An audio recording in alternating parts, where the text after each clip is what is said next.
didn't hurt at all. It's September and I'm dropping in to the fall season. And this is your September Cellar Series preview. Okay, guys, we're in the back room. I'm kind of playing around because every once in a while, it's not like we run out of ideas or anything, but we're kind of just trying something new. Anyways, let's get serious because we're about to drop 6 really great bottles of wine on you. That was a really close call. And I'm happy that I'm okay. Okay, here we go. Yeah, so I just went to the fair this past weekend. I'm getting ready for Nativity County Fair next weekend. Dropped the kids off at school. Like, I'm settling into a new norm, and I got 6 great bottles to like keep me company, and that's like a really great thing. So, okay, here we go. We are along the Rhine River, and this is Von Vinning, and Von Vinning is a producer that makes they make really lovely rosé, they make really, really great Riesling. In a lot of ways, they make other stuff as well. And the other stuff is Sauvignon Blanc. And so this is a Sauvignon Blanc that we work with. They make 3 different Sauvignon Blancs, and this is their number 2. And the number 2 is all stainless steel, but it's kind of like got all the good stuff too. It's like all native yeast. They don't do any fining. And so like there's just a lot of like substance to this particular Sauvignon Blanc. And the other thing to consider is that like Sauvignon Blanc is kind of grown all over the world these days, but like it doesn't just belong to like the terroirs of like the Loire River Valley or kind of that underripe kind of super grassy style from New Zealand, like, or even California. Like we just see Sauvignon Blanc everywhere these days. And I really like Sauvignon Blanc from Germany and from like different parts of France. I really liked it from Oregon. So it's kind of these like coolish zones, like have been making some really like kind of expressive Sauvignon Blanc. So anyways, Von Vinning makes a really lovely style that we really like. So the next wine is this Año de Altun, and this is basically it's a white Rioja. And white Rioja is, gosh, how would I describe it? Like this basically like a coin toss. You're either getting like a fresh, bright style, and it can be textured and weighty and spicy, or it can be this oxidative, like in a barrel for 5 years or 10 years or whatever, or just aged a long time before it goes into a bottle, or just a long time before release. This is much more like the former. So like it is a fresh style. It is aged, it's fermented in kind of like French oak barrels, and then it is kind of stirred regularly before it's bottled. And that batonnage, stirring the lees, kind of creates this really lovely texture to it, which is really kind of nice. So this is 80% Viura and 20% Malvasia, and it's from 30 to 60-year-old vines. It's 3rd generation, kind of brothers making this wine, and they named it after their mom. It's kind of sweet. It makes me feel kind of warm inside. Hi, Mom, love you.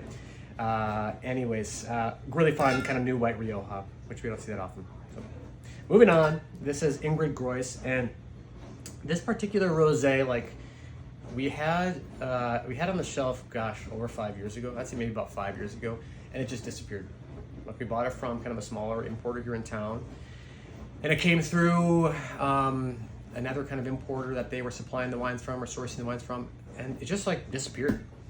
And I was like, shit, that sucks, because I really love that rosé, and I had a handful of customers being like, where's that rosé? And I'm like, I don't know.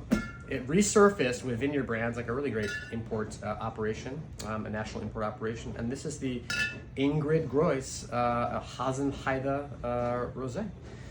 So we're north of Vienna, and this is a younger female winemaker, all organically certified estate, making really lovely Pinot Noir and Zweigelt blended together rosé. All stainless. This is like a last kiss to summer, like it's very much in that lighter, fresher style of rosé, but really, really pretty. And so our balance here is, 2 whites of rosé and 3 reds, and we're kind of like, this month we see a shift into fall in a lot of ways, but they're still kind of just looking over your shoulder at summer. We're still gonna have some 80-degree days coming up, and like this is like, that's your wine. So okay, moving on to Duncan and Nathan, like the lovely winemakers at Arno Roberts. Been making wine since 2001, kind of like boyhood friends. out of kind of the Napa Valley. They're making the wines, in California, kind of throughout California. They're making wines in Healdsburg, so in Sonoma, actually. But man, they make really good wines. I've only ever been on 2 wine lists ever since I work at a wine shop. I don't really need to be on any wine list anymore. So but one of those wine lists was Arnold Roberts. So I have felt strongly about these guys for a long time. And this is their Santa Cruz Mountains single vineyard Gamay from the Ascona vineyard. And they only made 3 barrels, so 3 of these guys. And that's about 75 cases or so, 75-ish, 70, 75. So not a whole lot. I mean, we tend to work with small production wines to begin with, but this is a small wine.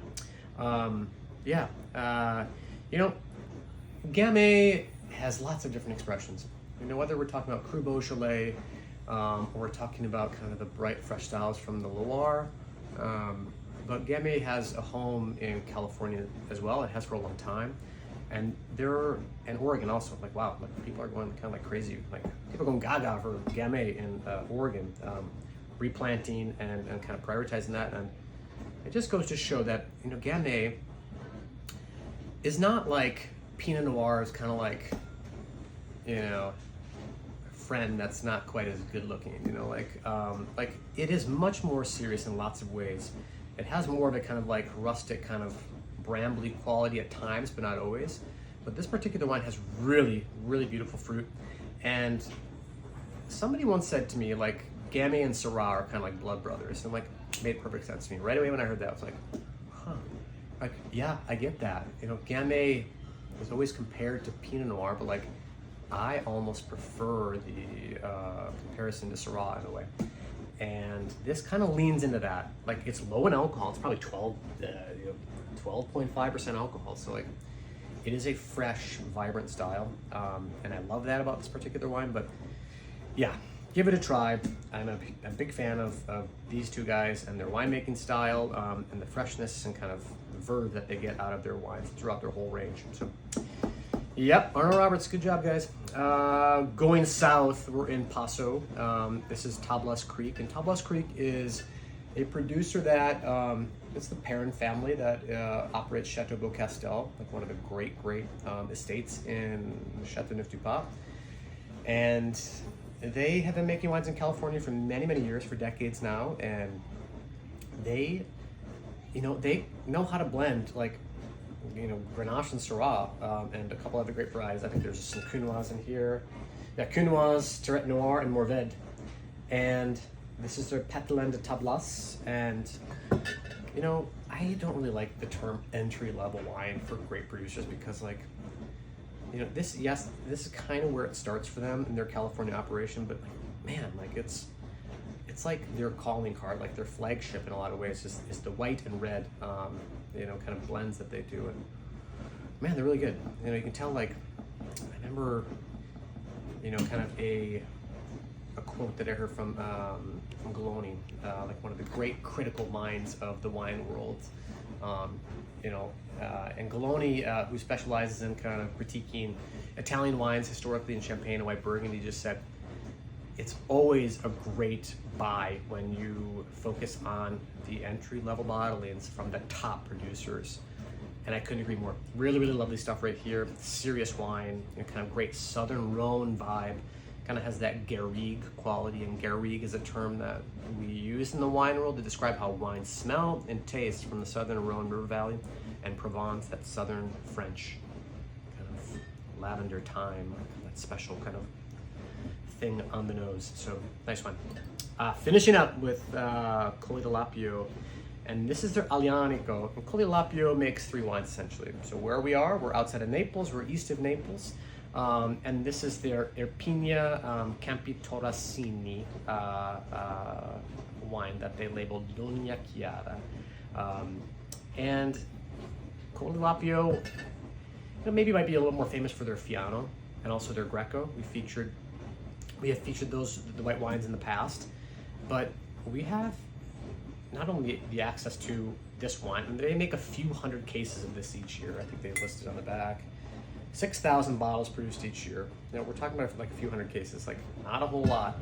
So when a distributor kind of came to us and said, Pete, we've got a great deal on the Colle Tilapia, I was like, just send it. Like, I have such faith in that producer. So for us to be able to kind of work this into a deeper discount, already on sale, like, I love this wine.